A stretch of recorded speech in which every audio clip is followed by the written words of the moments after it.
प्रबंध नगर योजना बनाकर किसानों की हड़पी जमीन, किसान दवा रोटी के लिए दर दर भटकने को मजबूर। कई वर्ष बीत जाने के बाद भी एलडीए नहीं दे पाई मुआवजा। मुआवजा देने के नाम पर एलडीए दिखा रहा है ठेंगा। राजधानी लखनऊ के मड़ियाओं का एक घैला क्षेत्र, साफ तौर से देख सकते हैं कि मेरे पीछे आपकी नजर जहां तक जाएगी सिर्फ और सिर्फ आपको खेत देखने को मिलेंगे, खाली खेत देखने को मिलेंगे। खेतों में दूर दूर तक किसी भी तरफ आपको फसल नहीं दिखाई देगी और इन्हीं खेतों की वजह से घैला के आसपास के गांव के किसान खून के आंसू रो रहे हैं। आपको बता दूं कि सन 2007 में यहां पर एलडीए आता है और किसानों की जमीनों को अधिग्रहित करता है, अपने अधीन लेता है। एलडीए यानी कि लखनऊ डेवलपमेंट अथॉरिटी आती है, लखनऊ विकास प्राधिकरण आता है और किसानों की जमीन को अपने अधीन लेता है, उनको अधिग्रहित करता है। उसके बाद 2019 में किसानों की रजिस्ट्री को बंधक बनाता है और मुआवजे के नाम पर किसानों को ठेंगा दिखाता। किसान अपनी ही जमीन के मुआवजे को लेकर दर दर भटकने को मजबूर हैं, दर दर की ठोकरें खा रहे हैं। इसको लेकर ना तो प्रदेश सरकार किसी तरफ से ध्यान दे रही है और ना ही एलडीए लखनऊ विकास प्राधिकरण इस पे सुध ले रहा है। किसान जाए तो कहां जाएं? किसानों ने अपनी लड़ाई स्वयं लड़नी स्टार्ट की। किसानों ने किसान एकता सेवा समिति के नाम से एक संगठन बनाया। उसके बैनर तले यहाँ के किसान आपस में एकजुट होकर एलडीए यानी कि लखनऊ डेवलपमेंट अथॉरिटी के खिलाफ अपने जमीन के मुआवजे को लेकर लड़ाई लड़ना शुरू किया। मेरे साथ किसान एकता सेवा समिति के अध्यक्ष बाबा राम सेवक हैं। इसी मुद्दे पर बात करूंगा। बाबा जी, पहला सवाल मेरा यह है कि यहाँ पर एलडीए कब आया और किस तरह से किसानों की जमीन को अधिग्रहित किया? 2000 में इन्होंने अधिग्रहित किया इस जमीन को अपने कागज तौर पे और उसके बाद में 8 में जो है इन्होंने गजट कर दिया, धारा 4 जिसको बोलते हैं।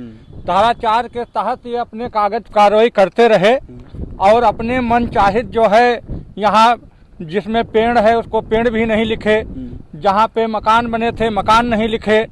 अरे किसी प्रकार का कोई भी है किसानों को ना पता करते हुए इन्होंने अपनी हमारी जमीनों को अधिग्रहित कर दिया गया। क्या किसी किसान को अभी तक मुआवजा मिल पाया है? आज तक किसान से मुआवजा है। आज तक किसान से तो बात करने के लिए नहीं आए हैं।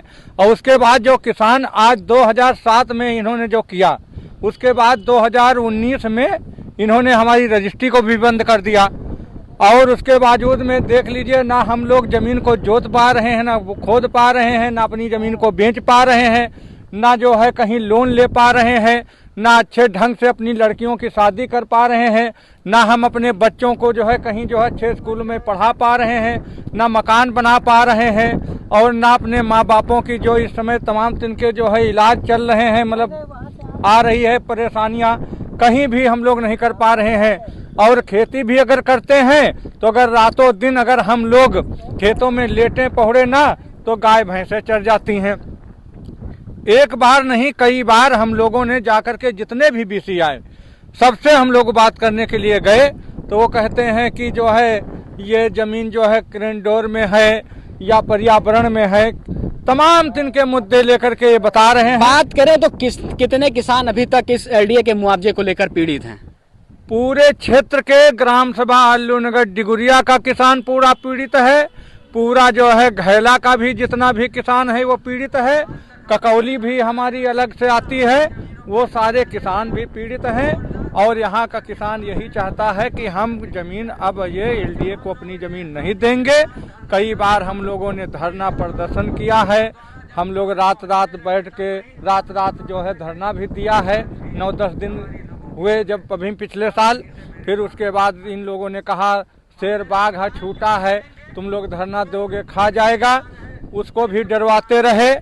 माननीय कई सरकार आई, बसपा भी आई, माननीय योगी आदित्यनाथ मुख्यमंत्री हैं, ये भी आए। लेकिन यहाँ जो है आप लोगों के माध्यम से भी जो है हमारी लोगों की अगर खबर जा रही है तो मान लीजिए हमारी लोगों की आज तक कोई सुनवाई नहीं। बात करें राजनीतिक तौर पर तो यहाँ के स्थानीय विधायक और सांसद का इसको लेकर किस तरह का सहयोग कोई मिला या अभी तक उनके से वंचित रहा ये क्षेत्र? एक बार जो इस समय योगेश शुक्ला जो यहाँ के विधायक हैं वो लेकर के गए थे बीसी से बात कराने के लिए। हम लोग गए थे वहाँ अभी 3-4 महीना पहले जो है भैया हम लोग गए थे, प्राधिकरण गए थे, एलडीए गया था। तो एलडीए में उन्होंने कहा था कि जो बीसी थे उनके साथ में जो हमारी लोगों की जब बैठ कर के बात हुई तो कहा कि ऐसा है, अक्टूबर में हम फाइनली आपको स्पष्ट बता देंगे कि हम जमीन ले पाएंगे कि नहीं ले पाएंगे।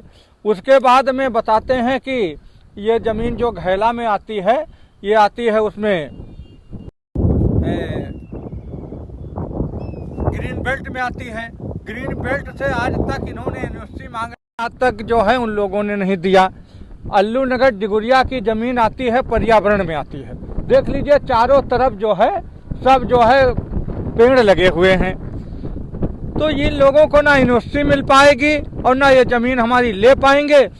हमारे पिताजी मर गए, हम मर जाएंगे और उसके बाद हमारे बच्चे पता नहीं जमीन दे पाएंगे कि नहीं दे पाएंगे। अच्छा ये बताइए मेरे चैनल के माध्यम से सरकार और एलडीए से क्या कुछ कहना चाहेंगे आप? मैं ये कहना चाहूंगा आपके चैनल के माध्यम से कि ये बात मेरी जो है माननीय मुख्यमंत्री तक पहुंचाई जाए, प्रधानमंत्री तक पहुंचाई जाए कि यहाँ का किसान बहुत पीड़ित है।